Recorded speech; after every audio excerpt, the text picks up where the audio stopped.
بله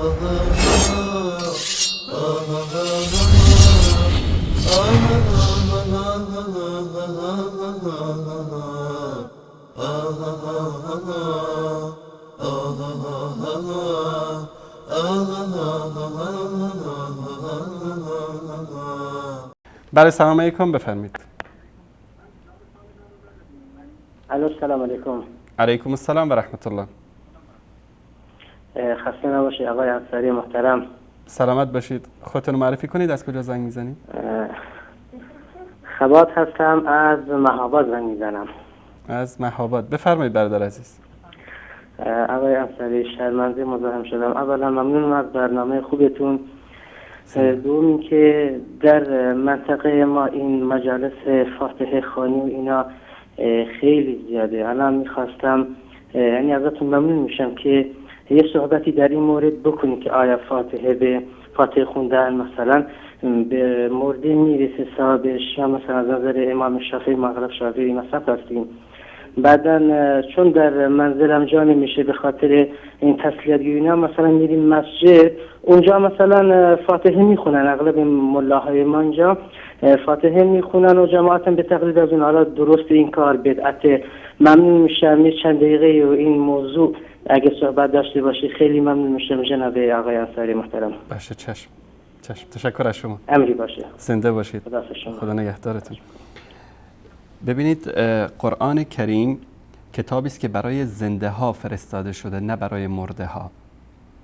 متاسفانه امروز کتابی رو که الله سبحانه و تعالی فرستاد تا دلهای ما رو زنده بکنه، دلهای مرده رو زنده بکنه، این کتاب رو میبرن استفاده میکنن برای کسایی که مردن.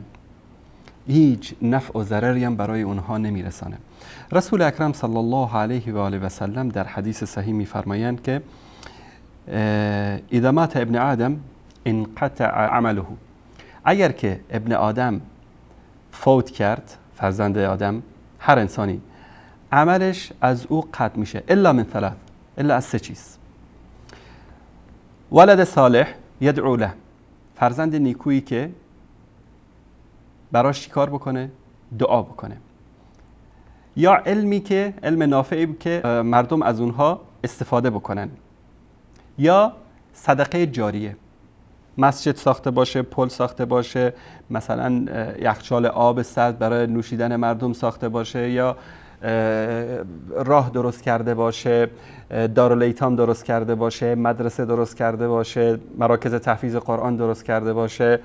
همه این اعمالی که این شخص انجام داده، اینها صدقه جاریه است. تا وقتی که این مدرسه وجود داره و طلاب میان در اونجا درس میخونن، ثوابش به این طرف میرسه. مسجد درست کرده، تا وقتی که مردم در اینجا میان نماز میخونن، ثوابش بهش میرسه. مراکز حفظ قرآن درست کرده، تا وقتی که میان در اینجا حفظ قرآن میکنن، ثوابش بهشون میرسه. خب کسی بگه شاید اگر این مرکز رو خراب کردن چی؟ کسانی که در اینجا قرآن یاد گرفتن، هر آیه‌ای که تلاوت میکنن، هر حرفی که تلاوت میکنن، به هر کسی دیگری قرآن میآموزن و اون به کسی دیگه، تا روز قیامت هر کسی که قرآن میخونه و شخص اولی کسی بوده که در این مرکز حفظ قرآن رو یاد گرفته، یک کاپی از ثواب اینها در نامه اعمال اون شخص نوشته میشه. اما یک انسانی که شراب خورده، زنا کرده، 1001 فسق و فساد داشته، شما شب تا صبح تو خونش، تو مسجد، در خیابونها همه شهر رو ببندید، همه مردم رو دعوت بکنید، 1000 تا ختم قرآن بخوانید، 1000 تا مراسم فاتحه خوانی براش بذارید، به اندازه سر سوزن فایده‌ای براش نداره. اگر میگید داره، قل هاتوا برهانکم ان کنتم صادقین، دلیل بیارید از قرآن، دلیل بیارید از سنت. محمد مصطفی صلی الله علیه و سلم میگه که غیر از این 3 چیز دیگه هیچی به درد ابن آدم نمیخوره. غیر از این میخواد ملا باشه، میخواد آخوند باشه، میخواد ماموستا باشه، میخواد مولانا باشه، میخواد پیر باشه، ملنگ باشه، حجت الاسلام باشه، هر کسی که میخواد باشه، دلیل از قرآن بده، دلیل از حدیث بده. در اینجا 2 گزینه شما بیشتر ندارید، یا بگید که رسول الله صلی الله علیه و آله و سلم علیاذ بالله دروغ میگه، یا که این کسی که این ادعا میکنه که این قرآن خواندن ها، این فاتحه خوانی ها نفی برای مرده داره. یکی از این 2 تا کدومش انتخاب میکنید؟ برگردید به ایمان خودتون، به تقوای خودتون، به اسلام خودتون، کدومش انتخاب میکنید؟ به کی میخواید تهمت دروغ بزنید؟ به رسول الله یا به این کسی که ادعا میکنه که این کار ثواب داره؟ ثواب داره، بده دلیل از قرآن، بده دلیل از حدیث. دلیل براتون آورد، دلیلشو بررسی بکنید، مطابق قرآن و سنت بود، مطابق حدیث صحیح بود، قبول بکنید، نبود بزنید به صورتش، هر کسی که میخواد باشه. این سبحان الله امروز مردم دوست دارن حج برن. خدا شاهده، من کسایی رو میشناسم دوست دارن، قلبشون میتپه برای رفتن به حج، چون مصارف مهمانی های بعد از حج رو ندارن، نمیتونن حج بیت الله برن. تا روزی که پدرش، مادرش، برادرش یا خویشاوندانش زنده هستن هیچ. مرده که رفت، خدا بیامرزدش. حاصل بدبختی برای کسی شروع میشه که زنده است.